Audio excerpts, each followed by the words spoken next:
These are the regulations that could completely reshape Formula One or ruin it, depending on who you ask. The 2026 technical rules eliminate DRS, nearly triple M GUK electric power, while cutting internal combustion output, remove the MGUH, mandate 100% sustainable fuel for the first time in motorsport history, shrink and lighten the cars, and replace DRS with driver-controlled active aerodynamics plus an overtake mode and boost system.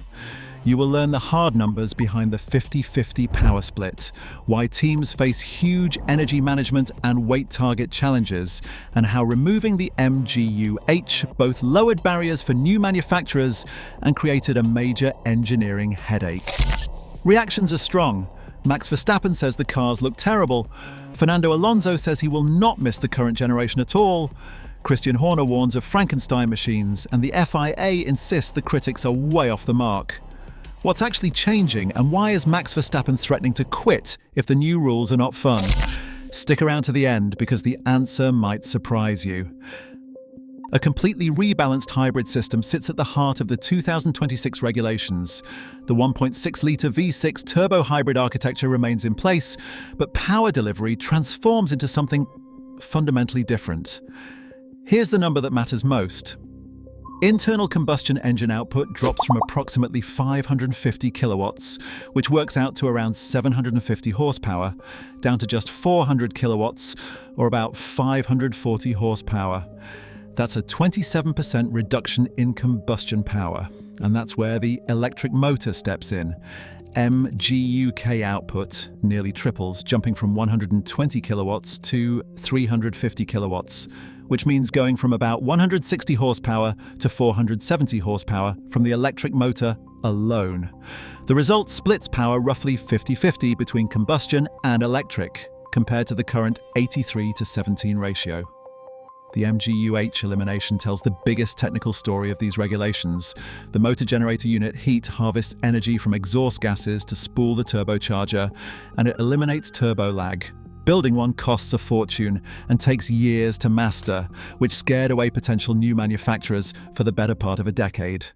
Removing it attracted Audi and Ford to the sport. But it creates a massive engineering challenge because energy recovery now depends solely on braking while power demand has nearly tripled. Early simulations showed cars could potentially run out of electrical energy at power-hungry circuits such as Monza and Baku.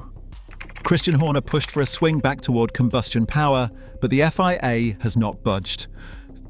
Fuel consumption drops by 30% under the new rules, and every drop will be 100% sustainable fuel derived from carbon capture, municipal waste, and non-food biomass. The same fuel already powers every Formula 2 and Formula 3 car with no impact on performance. 15 years of DRS ends after 2025. The replacement puts active elements on both front and rear wings that drivers can adjust between straight mode for low drag and corner mode for maximum downforce. Racing gets interesting with the new overtake mode that replaces DRS as a competitive tool. Any driver within 1 second of the car ahead receives an extra 0.5 megajoules of electrical energy. Deploying that energy all at once or spreading it across multiple attempts becomes the driver's choice. A separate boost button provides maximum power deployment available to all drivers at any time. Max Verstappen has been vocal about his concerns with this system. His words were direct. He said active aerodynamics means you cannot control it because the system will control it for you. In his opinion, that makes the car very difficult to drive because he prefers to control it himself. The nimble car concept is what the FIA calls their stated goal. Current Formula One cars are the largest and heaviest in the sport's history, and these regulations aim to reverse that trend. Wheelbase shrinks by 200 millimeters, while car width drops by 100 millimeters, translating to about 8 inches shorter and 4 inches narrower. 768 kilograms is the minimum weight target, down from the current 800 kilograms for a 32 kilogram reduction.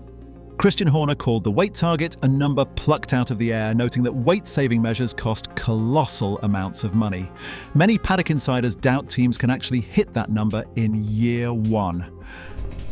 When the FIA first revealed the regulations in June 2024, they planned for a 40% reduction in downforce, with lap times around 4 seconds slower.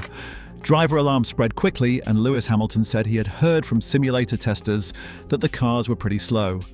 The FIA then revised the regulations in October 2024, changing the downforce reduction to approximately 15%, with expected lap times now 1 to 2 seconds off current pace.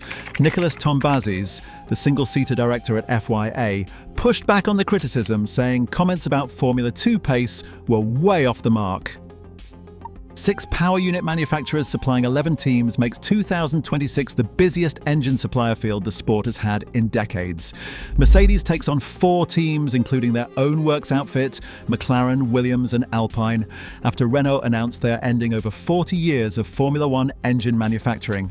Ferrari covers 3 teams, itself, Haas and the new Cadillac entry, which marks the first new constructor since 2016. Red Bull Ford powers 2 teams following Ford's return after an absence of 21 years. Honda supplies Aston Martin in a fascinating reversal, after powering Red Bull to 4 consecutive championships. Audi supplies itself after completing its acquisition of Sauber for approximately €600 million. The stakes could not be clearer. Get the 2026 engine right and you could dominate like Mercedes did from 2014 through 2020. Get it wrong and you are playing catch-up for years. What the drivers actually think about these regulations is not pretty. Max Verstappen has been the most outspoken critic, saying at the Austrian Grand Prix that, to him, it looks terrible based on all the numbers and data he had seen. In December 2025, he issued an even stronger statement. He noted his contract runs until 2028, but whether he stays depends on whether the new rules are nice and fun. He added that if they are not fun, he does not really see himself hanging around. A 4-time world champion threatening to quit over regulations is not something the FIA can brush aside.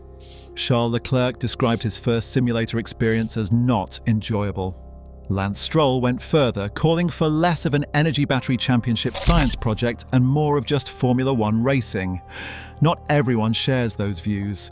Fernando Alonso said he will not miss this generation because they are definitely too heavy and too big. He made an interesting psychological point.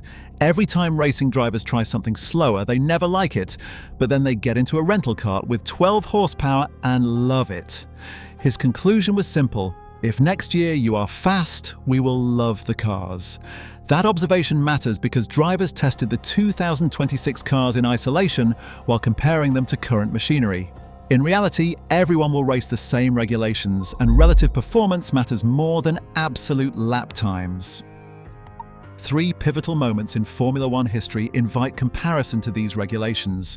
2014 brought the last major engine change, and Mercedes nailed it while everyone else struggled for 8 consecutive Constructors' Championships. 2009 introduced a major aerodynamic change, and Brawn GP exploited the double diffuser loophole to win the championship out of nowhere. 2022 brought ground effect back and caused severe porpoising problems nobody anticipated. Fred Vasseur acknowledged the uncertainty by saying nobody can predict what will happen, and that nobody predicted Brawn would be 4/10 faster than everybody else in 2009. New chassis, new engines, new fuel and new tyres, all changing simultaneously, create significant potential for someone to find a similar loophole, and the entire competitive order could reshuffle overnight. On January the 26th at Barcelona, there is a private shakedown testing session where these cars hit the track for real, followed by official testing in Bahrain and the Australian Grand Prix in March when the 2026 era officially begins.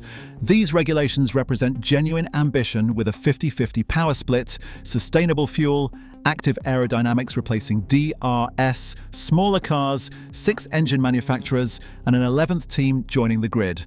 On paper, this addresses real problems with modern Formula 1. Execution concerns remain legitimate though.